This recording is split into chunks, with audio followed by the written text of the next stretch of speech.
5ই আগস্টের পরে আমরা যেই জায়গাটায় ছিলাম ঠিক সেই জায়গাটায় আছি। মানে আমরা একটু আগাতে পারি এক চুল আগানো হয়নি। আপনি বলেন এই যে সংস্কার, আমরা সংস্কার কমিটি, নানান কমিশন, ঐক্যমত্য ইত্যাদি, কোনোটা কি এফেক্টিভ কিছু হয়েছে? ডকুমেন্টারি কিছু হয়েছে?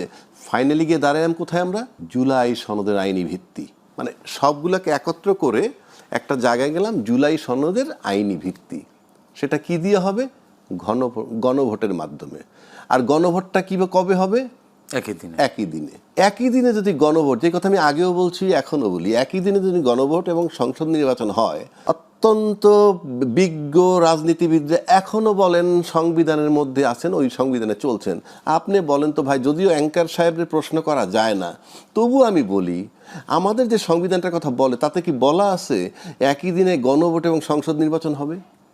এরকম কোনো কিছু বলা নাই। তাহলে আমি কিসে যাচ্ছি কিসে? না, কিন্তু জরুরি যখন প্রয়োজন হয় না, ওই বিতর্কে আমি যাচ্ছি না, ওই বিতর্কে আমি যাচ্ছি না, এটা পুরনো।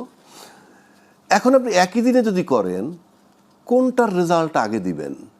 একসাথেই হবে। একসাথে মানে একই দিনে গণভোট বিজয় হইল। আচ্ছা, এইবার আসেন যে নির্বাচনের নিশ্চয়তা বা আমরা যাচ্ছি কোথায়। আমি আপনার একটা 2 মিনিটও লাগবে না, একটা কথা বলি। বহির্বিশ্বে গেলে একজন তার শরীর চেক আপ করাইতে, তো যেদিন আসবেন ফেরত ঢাকায়, তার আগের দিন বডি চেক আপ করাইলেন খুব দামি এলাকায়, দেশের নাম বলে লাভ নাই। সেই দামি এলাকায় গিয়ে সব চেক আপ করানোর পর কনফার্ম করে দিল আপনার কিডনি, লিভার, হার্ট, চোখ, দাঁত, কান, নাক, কোথাও কোনো সমস্যা আপনার নাই। পরদিন সে ফ্লাই করবে ঢাকায়, আসলো, বোর্ডিং পাস নিল, ইমিগ্রেশন ক্রস করলো, প্লেনে উঠবে, বসে রয়েছে, ওই চেয়ারে বসে হার্ট অ্যাটাক করে মারা গেছে।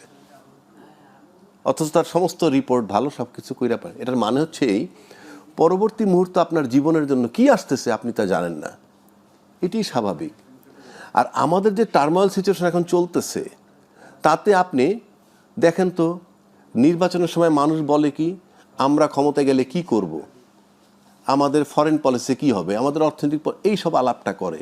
আমাদের এখানে আলাপ হচ্ছে কি, কেউ বলতেছে ওরা ধর্মের ব্যবসা করে, আবার ধর্মের ব্যবসা যারা করে তারা বলতেছে যে কারা মানে খুব দ্রুত নির্বাচনের আগে তসবি দানা নিয়ে হাঁটা শুরু করে, সেটা আমাদের মনে আছে।